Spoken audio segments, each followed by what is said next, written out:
Statistics show the global agriculture industry produces enough food to successfully feed the population of the entire planet. Yet hundreds of millions of people in both developing and developed nations experience food insecurity and poverty every single day. Food waste represents a massive modern crisis. Thank you for joining us. I'm Marie Williamson, CEO of Agriculture for Life. In this edition of Nourishing Minds, we dig deeper into the topic of food waste and food insecurity. Joining us is Audra Stevenson, VP Strategy and Growth and Interim CEO with the Leftovers Foundation. Thank you so much for joining us. We're very excited that we could steal a little bit of your time to learn more about the work that you're doing. Can you tell us a little bit about the Leftovers Foundation? Like who is involved and how did it get started? Yeah, for sure. It's actually a really great origin story that I love to tell because it's about one of my favorite people, Lourdes Juan, who founded Leftovers. And it really was based around the fact that her cousin was picking up a bunch of bread from a bakery that they were donating to a church. And her cousin said, "Hey, can you come and help me?" And they went, and there was over 100 pounds of bread that was just not sold that day. They weren't going to be able to sell it, so they were donating it to this church group. And so Lourdes's cousin, they filled up his car, and he went off to the church, but there was still another entire carload of bread. And so Lourdes just said, "Okay, well, I'm just going to go to the drop-in center in Calgary and see if they need it." So she loaded up her car, drove down to the drop-in center, and they were, of course, incredibly thankful and excited to receive all of this bread. And they said, "Yeah, we're going to use this up by tomorrow morning." And so on two sides, she couldn't believe, one, how much bread was, just going to go to waste otherwise, but also, the need that's really there on the service agency side. And so at the time she was an entrepreneur and working out of coffee shops. And so she used to just at the end of the day say, "Hey, if I pull my car around back, do you have some food that you could donate to some local service agencies?" And, most of the time everyone's like, "Actually, yes, we totally could do that." And so then it just kind of grew from there with a group of volunteers, her friends and family, and then it expanded and started out on spreadsheets, of Lourdes going like, "Okay, maybe this food can go over here and this food can here." And then in 2019, she worked with a group of high school students through Technovation, which gets young girls coding. A group of 4 girls developed the first version of the Leftovers app, which is now how we kind of orchestrate all of the food delivery. So as a volunteer, you can download the app for free on your phone.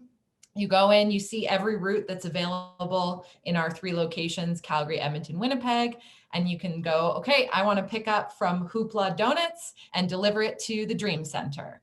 And it's all through the app. It's super easy, super seamless.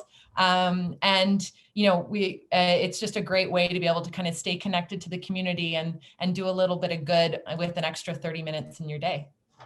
That's phenomenal. And I love that the app was developed by some young coders. I think that's phenomenal. That itself is a neat story. So the foundation's not that old then, by the sounds of it, maybe a couple years, is that right? So it like unofficially was started in 2012 Okay. with that first kind of pickup. And then it was incorporated as a nonprofit in 2015. Okay. And so it really was just very organically growing kind of year over year. And then when COVID hit was kind of when we hit a really big growth trajectory. So in 2020, we went from 3 staff and contractors to 28. So it's been a really big year. So I got some questions we'll come back to, but now I'm intrigued. So how do you go from, a small staff to a large staff during COVID? What changed that increased so suddenly on your end? Yeah, so I think one of the unique things about food and working in the food industry, especially in connection with kind of the social services, is that food is kind of a symptom of a lot of larger social issues. So it's connected to poverty, it's connected to income inequality, it's connected to all of these pieces. And so when COVID hit, and all of a sudden a lot of people are out of work, all of a sudden a lot of food related businesses are shutting down, we basically quadrupled our requested pickups overnight. So on the food side, you have restaurants shutting down, you have culinary schools needing to, basically wanting to do something good, even through such a difficult time. And so we were doing all of these massive pickups. And then on the flip side, you have service agencies that are more in demand than ever. Basically, what I'm hearing from the service agency community is that over 75% of requests that they get are about food and needing emergency food services. And so we were in, an incredibly fortunate position of being able to kind of ramp up our community very quickly.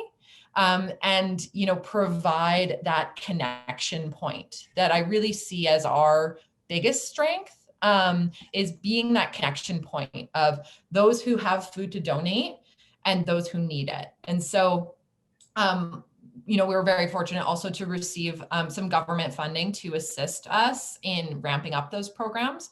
And so we've just been able to really quickly go, what does the community need? Develop a new program, iterate on a weekly basis, make sure we're serving that need, and just kind of go from there. So it's definitely been a year of learning and growth, and it's been really, really a beacon of light for me, to be able to feel like I have a good impact on my community throughout COVID.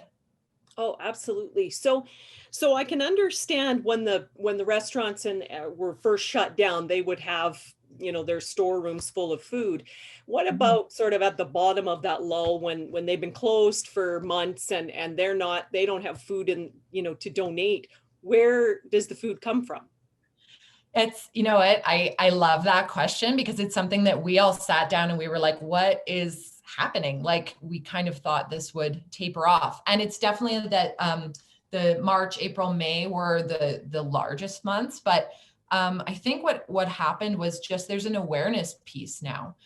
So we did get a lot of media attention in March and April, which spotlighted things like we did a 10,000 pound pickup from the State Culinary School, things like that.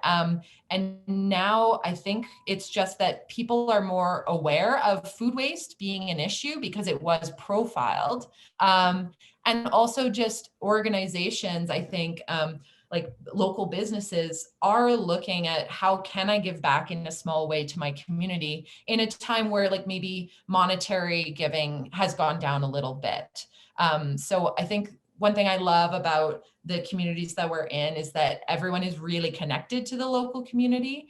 And there really is that like boots on the ground, what can we do to help? Let's come together spirit. And so I think we've definitely been a beneficiary of that as well.